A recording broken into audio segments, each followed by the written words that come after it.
Hello. ప్రస్తుతానికి జనవరి 20వ తేదీన Trump అధికార పీఠాన్ని చేపట్టబోతున్నారు అగ్రరాజ్యంలో. మరి ఈ నేపథ్యంలో ఇటీవలే గెలిచినటువంటి ఆయన తన యొక్క మార్క్ పాలన చూపించడానికి తహతహలాడుతున్నారు. ఆల్రెడీ ఇప్పటికే మెల్లిగా అంటే తన టీంలో ఎవరెవరు ఉండాలో సెలెక్ట్ చేసుకుంటూ వస్తున్నారు. మరి నేపథ్యంలో ఇండియన్స్కి అందరికీ కూడా చాలా డౌట్ ఉంది. అమెరికాకు వెళ్ళాలి అనుకునేవాళ్ళు, అమెరికాలో చదువుకోవాలి అనుకునేవాళ్ళు, అమెరికాలో ఉద్యోగాలు చేయాలనుకునేవాళ్ళు, వాళ్ళకి వీసాలకు సంబంధించి అండ్ రకరకాల డౌట్స్ అయితే ఉన్నాయి. అయితే ఇండియన్స్కి అమెరికాకి ఎన్నికైన అధ్యక్షుడు డొనాల్డ్ ట్రంప్ ఒక రకంగా గుడ్ న్యూస్ చెప్పారని చెప్పచ్చు. అదేమిటో తెలుసా? తాను అధ్యక్ష బాధ్యతలు చేపట్టిన తర్వాత ఇమ్మిగ్రేషన్ ప్రాసెస్ను చాలా ఈజీ చేస్తానని ఆయన ఆల్రెడీ పేర్కొన్నారు. అక్రమ వలసదారులను దేశం నుంచి వెళ్ళగొడతానని కూడా తెలిపారు.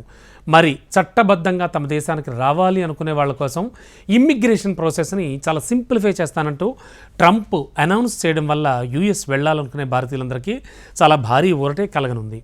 ఇక వచ్చే 4 ఏళ్లలో అక్రమ వలసదారులను దేశం దాటిస్తాను, నియమ నిబంధనలు కానీ చట్ట ప్రకారమే అమెరికాకు రావాలి అనుసరిస్తూ, అక్రమంగా కాదు, యుఎస్కు రావడానికి 100 ఏళ్లుగా ఎదురు చూస్తున్న వాళ్ళు ఉన్నారు. వాళ్ళందరూ కూడా అక్రమ వలసదారుల వల్ల అన్యాయానికి గురవుతున్నారు. అమెరికాకు రాబోయే వాళ్ళంతా స్టాచ్యూ ఆఫ్ లిబర్టీ అంటే ఏంటో చెప్పగలగాలి. అమెరికా గురించి ఒక మినిమం అవగాహన అయితే కలిగి ఉండాలి. అలాగే దేశాన్ని లవ్ చేయాలంటే ప్రేమించాలి.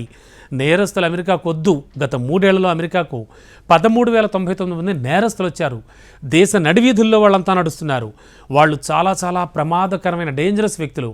అలాంటి వ్యక్తులు దేశానికి వద్దు. మన దేశం నుంచి నేరస్తులను తరిమి కొట్టాలి అని ఒక మీడియాకి ఇచ్చినటువంటి ఇంటర్వ్యూలో ట్రంప్ వ్యాఖ్యానించారు. సో ఆయన ఉద్దేశం ఏంటో అర్థమైపోయింది. సో డ్రీమర్ ఇమిగ్రెంట్స్ విషయంలో ఓ ప్రత్యేక ఒప్పందం కుదుర్చుకునే అంశాన్ని కూడా పరిశీలిస్తున్నారు డొనాల్డ్ ట్రంప్. మరి వాళ్ళ కోసం మనం ఖచ్చితంగా ఏదో చేయాలి. ఎందుకంటే వాళ్ళు చిన్న వయసులో అమెరికాకు వచ్చిన వ్యక్తులు.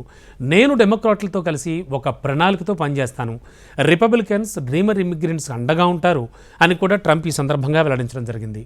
పొరుగు దేశాలు పొందుతున్న రాయితీలపై డొనాల్డ్ ట్రంప్ మరోసారి స్పందించారు. ఈ సందర్భంగా కెనడా, మెక్సికోకు భారీ ఎత్తున రాయితీలు ఇవ్వడం కంటే ఆ 2 అమెరికా రాష్ట్రాలు అయితే సరిపోతుందని ఆయన వ్యాఖ్యానించారు. కెనడాకి ఏటా $100 బిలియన్ అంటే 6 లక్షల కోట్లు, మెక్సికోకు $300 బిలియన్ అంటే 24 లక్షల కోట్లు సబ్సిడీ ఇస్తూ వస్తున్నాం. ఎందుకు ఆ దేశాలకు మనం రాయితీలు ఇవ్వాలి? అసలు దానికంటే ఆ 2 దేశాలు అమెరికాలో విలీనమైపోతే మంచిది కదా అంటూ కూడా ఈ సందర్భంగా ట్రంప్ అభిప్రాయపడ్డారు. అయితే పైన నేను తెలియజేసినటువంటి విషయాలకు సంబంధించి ఇండియన్స్ ప్రస్తుతానికి చాలా ఖుషీలో ఉన్నారు. ఖచ్చితంగా డ్రీమర్స్ అందరికీ కూడా యుఎస్ వెళ్ళాలనుకునే వాళ్ళకి ట్రంప్ పూర్తిగా అధికార బాధ్యతలు చేపట్టాక మరింత వెసులుబాటు లభిస్తుందని అంతా అనుకుంటూ ఉన్నారు. చూడాలి ఏం జరుగుతుందో.